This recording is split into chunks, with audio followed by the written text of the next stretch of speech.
Good Morning Business. Dans Good Morning Business, Pascal Mousset, le président du Groupement National des Indépendants Hôtellerie et Restauration Île-de-France. Bonjour. Bonjour. On parle évidemment de ce pass sanitaire et de cet avant-projet de loi ce matin au Conseil des ministres. Et on parle surtout pour vos établissements de la mise en pratique de ce pass sanitaire. Comment ça va se concrétiser et quelles contraintes, on imagine, ça représente pour vous et l'ensemble des établissements? Aujourd'hui, c'est un peu le flou. Nous, on veut tout faire pour éviter de refermer nos établissements. Aujourd'hui, on voit que des mesures de restriction sont en place dans les Pyrénées-Orientales.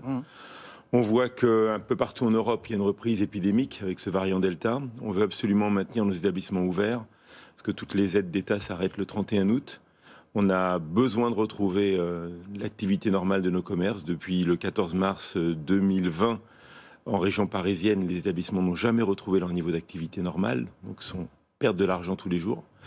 Aujourd'hui, le pass sanitaire, si c'est simplement un contrôle d'un QR code flashé rouge ou vert, on est prêt à jouer le jeu et participer à la lutte contre cette épidémie à travers le contrôle des passes sanitaires. Ce qu'on ne veut pas, c'est contrôler l'identité des clients et on ne veut pas débusquer ou aller traquer les faux passes sanitaires. C'est pas notre rôle. On est dans l'hospitalité, on est dans l'accueil, on est dans la convivialité. Après, on est bien conscient qu'il faut que nous participions aussi à la lutte contre l'épidémie. Et on veut surtout maintenir nos établissements ouverts. Mais est-ce que ça va obliger chacun des cafés, hôtels, restaurants de France et de Navarre à mettre à disposition, à l'entrée de l'établissement, une personne dédiée? Voilà. Est-ce que ça va se passer comme ça pour tout le monde finalement? Aujourd'hui, on a l'expérience des QR codes. Aujourd'hui, on flash les QR codes. On demande aux clients de flasher un QR code pour signaler leur présence dans l'établissement depuis le déconfinement du mois de juin. C'est le même principe. Là, il suffit d'avoir un téléphone et de flasher le QR code qui est présenté par le client. Si ça s'affiche vert, on laisse rentrer le client. Si c'est rouge, on lui refuse l'accès à l'établissement.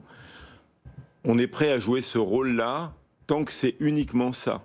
Après, contrôler l'identité du client, non, ça on n'est pas prêt à le faire parce qu'on considère qu'on n'a pas de compétences. Oui, mais ça a forcément donné lieu à des situations de ce type un peu partout, on est bien conscient, Monsieur Mousset. Donc, et des situations conflictuelles avec la clientèle. Évidemment, voilà, c'est ça. Comment est-ce qu'on se prépare à ça pour vous? Aujourd'hui, les boîtes de nuit appliquent le contrôle du pass sanitaire depuis qu'elles ont rouvert le 9 juillet. Et c'est dans leur protocole.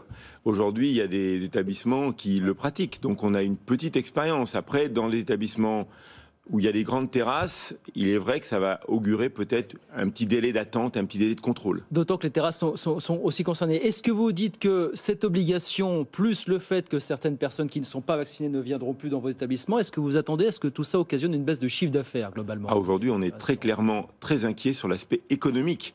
Parce qu'aujourd'hui, on considère que ça va baisser nos chiffres d'affaires d'au moins 30%. 30 à 50% suivant les régions. Pourquoi 30 à 50%? Parce qu'aujourd'hui, il y a la moitié de la population qui n'a pas le pass sanitaire, qui n'est pas vaccinée. Et je ne pense pas que les gens, pour aller boire un café, boire une bière ou une consommation instantanée, vont aller faire un test PCR juste pour une consommation qui dure 15 minutes. Aujourd'hui, la problématique, elle est sur les cafés-bars, où c'est extrêmement compliqué. C'est une consommation qui n'est pas prévue. C'est souvent une opportunité de s'asseoir sur une terrasse et de boire un verre.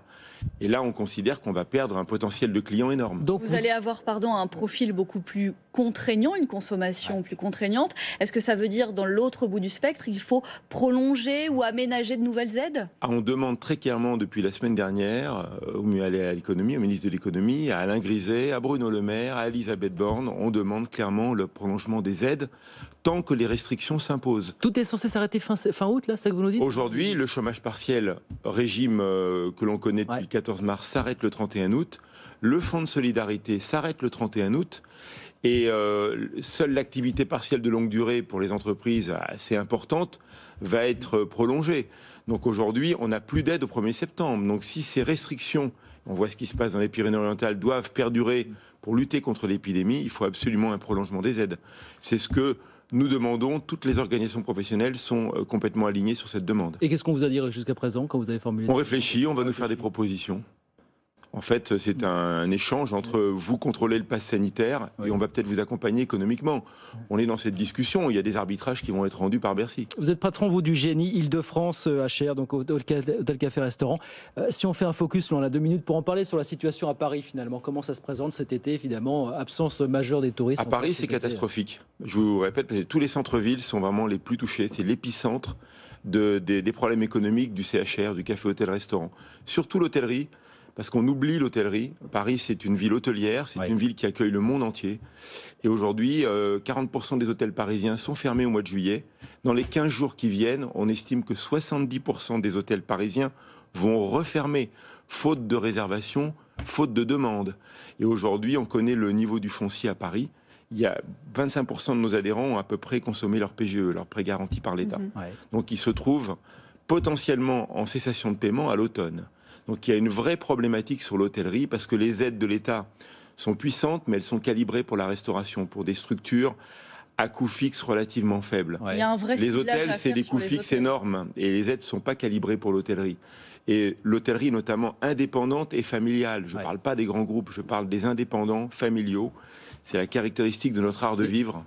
Justement, c'est ça qui est paradoxal, c'est que l'hôtellerie a souffert d'une certaine façon, c'est tout le paradoxe, de ne pas avoir été fermée administrativement lors des premiers confinements, finalement. C'est ça le problème. Et l'hôtellerie, il n'y a pas de consommation locale. Il n'y a pas de consommation locale, évidemment. On ne vit que par le voyage, que par la découverte, que par... il ne faut pas de restrictions sanitaires pour que les hôtels fonctionnent.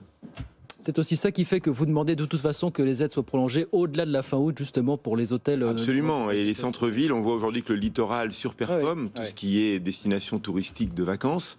Mais on voit que les centres-villes, Paris, Lyon, mais aussi d'autres grandes métropoles, Lille aussi, souffrent énormément. On avait semblé nous dire que beaucoup de cafés, hôtels, restaurants, contrairement à ce qui avait été annoncé il y a quelques mois, ne mettraient pas la clé sous la porte. Est-ce que vous dites que ce danger revient au galop, qu'il n'a jamais cessé d'être finalement? Est-ce que vous dites on fera les comptes dans 3 mois, 6 mois, 9 mois finalement? En fait, personne n'a prévu cette reprise épidémique. Bien sûr. Le premier déconfinement, au mois d'août l'année dernière, rappelons-nous, on pensait qu'on rouvrait en septembre et qu'on n'aurait plus de problème. Le 29 octobre, on referme.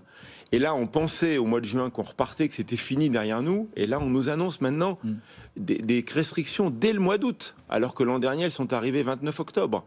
Aujourd'hui, tout notre secteur est en danger. Alors évidemment, certains le sont plus que d'autres, ceux qui ont de l'endettement et ceux qui sont dans les centres-villes ou dans les quartiers d'affaires, où pour eux, c'est un trou noir. Ils ne savent pas à quel moment ils vont pouvoir sortir de cette situation. Et c'est pour ça que vous réclamez aujourd'hui, à l'aune de l'extension prochaine de ce pass sanitaire, de nouvelles mesures, enfin en tout cas des mesures qui survivraient à la fin août. Merci beaucoup Pascal Mousset, merci de venir nous voir ce matin, président du GNI Île-de-France HR. Merci de passer nous voir ce matin.